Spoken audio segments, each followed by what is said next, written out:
What's going on, everybody? It's Protege Saints. We're back with another video for you guys, and today I'm going to be breaking down the Singleback spread out of the West Coast playbook. I had already went over the deep outs play, and I had a bunch of requests to go over this entire formation. So that's what we're going to do this video. It's going to be 5 plays. I've already went over the deep outs as a separate video, so you guys can check that. I'm not going to be re-going over that because that would be just a waste of time. But we'll be going over the 4 other plays that we have, and it's going to be like a little mini scheme. You'll be able to set this up in your Audibles with having all of these plays at your able to use it anytime. We're gonna have one base play, 4 audibles. So right here you can see our 4 audibles: halfback, cutback, slot pivot, double post, and deep outs. And our base play is going to be the inside zone. So the run plays, very simple, don't really need a breakdown. I'll run them a couple times to show you guys that they are actually good runs. The base run is going to be inside zone. The best thing about this offense is you can flip the play and your opponent will never know. So if you see they're heavy to one side, right here they're in a pretty balanced defense, so it really wouldn't matter what side you run it to. But like I said, you can flip the play at any time and your opponent would never know, because it's a balanced offense. There's no one has to switch sides, if that makes any sense. But as you can see, this inside zone is a very good run play for, guaranteed yards. You're not going to get stopped behind the line many times, like right here you can see, and it has big play potential. The second run play I'll go over next, because the run plays just don't really need a breakdown. These run plays are really to keep your opponent honest. You want to run these to, first down, second down, obviously. I love to run the ball, so it's just your personal preference, but these are good run plays too. You come out in a spread offense, your opponent's probably not going to expect you to run the ball. You have 4 wide receivers, but the cutback is to confuse your opponent. If they see you run this inside zone multiple times over and over, then they're going to be expecting, they're going to be expecting the inside zone again. That's when you come back, hit them with that cutback to the opposite side of the field, and it has big play potential as well. It's just basically a counter. You can obviously do something like this if you guys wanted to. Motion a guy over, hike it when he gets it right there, so get an extra blocker in the equation, lead blocker. But it's just all what you want to do with this play. Like I said, these run plays don't really need much breaking down. They're just simple runs. Okay, so now we're getting to the passes. We're going against random defense right here. Double post. It's a great play against zone coverage, because these little sit-down routes right here, as you can see, that right there was man coverage, and the little sit-down routes, they're all pretty much 90% of the time going to be open. As you can see right there, I hit the post route. That's when you're going to want to hit it, if you're going to hit it, is early. So you can see right here, we're going over the double post right now.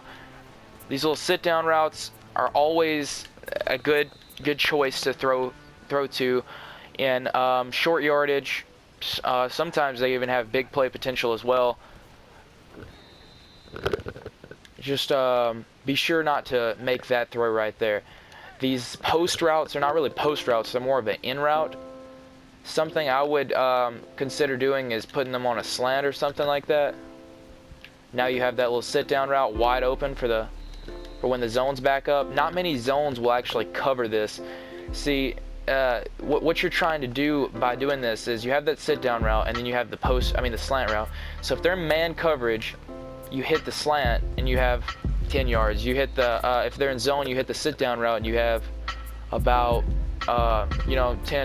10 or 5 to 10 to 15, whatever. It just depends on the blocks you get, right?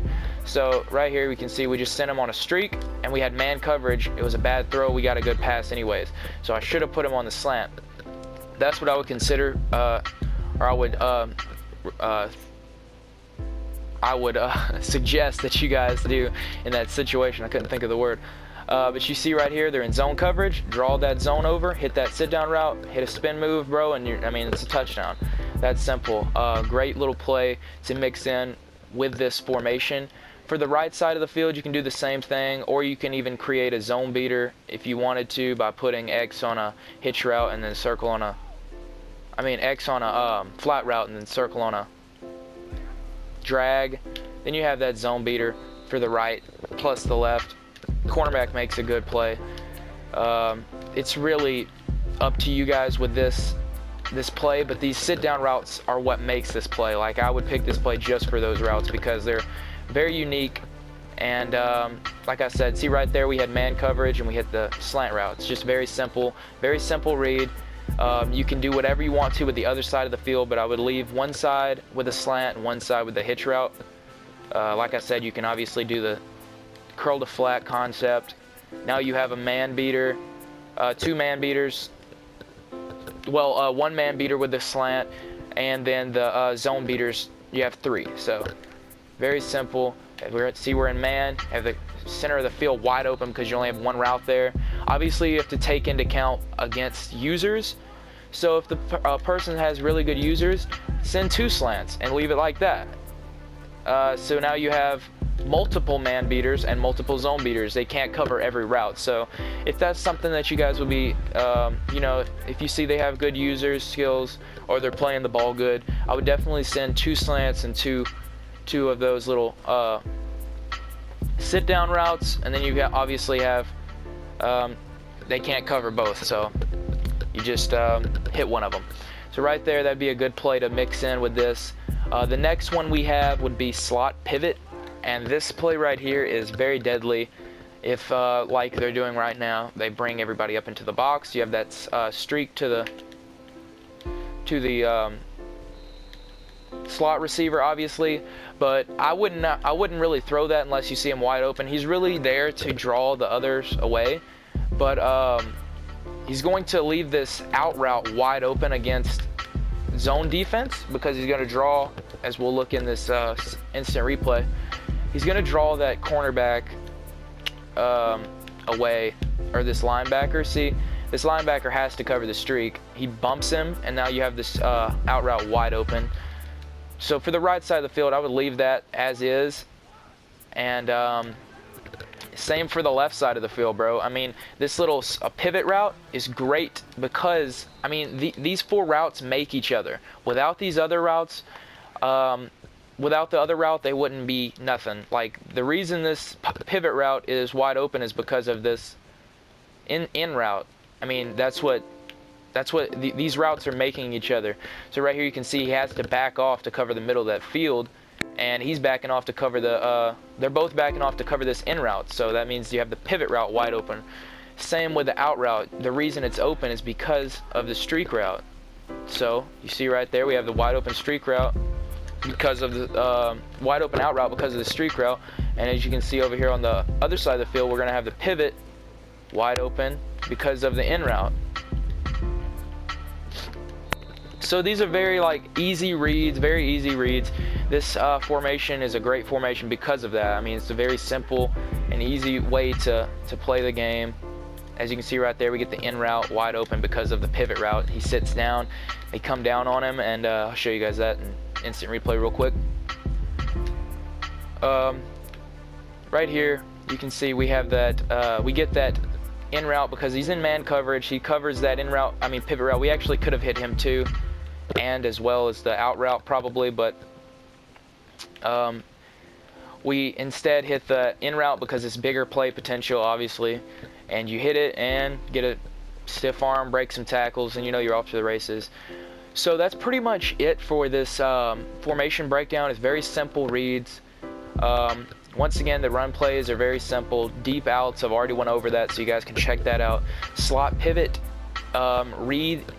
For this formation entirely, I would say read, make your reads based on each route. So obviously, you want to make the simplest read that you can. That would be looking at the pivot route and the out route first. Make sure you don't make a mistake. The pivot route is the easiest route to read because when you see that it's open, if it's not open, look at that, wide open streak route. something's going to be open. You have to read off of the easiest read first. Once you make your read, that's probably sounded really confusing. Once you read the easiest route, if it's covered, if it's not covered, something's going to be open. I always read from side to side, so if the pivot route's not open, that means that the in route's going to be open. If the streak route's not open, that means the out route's not going to be open, if that makes sense.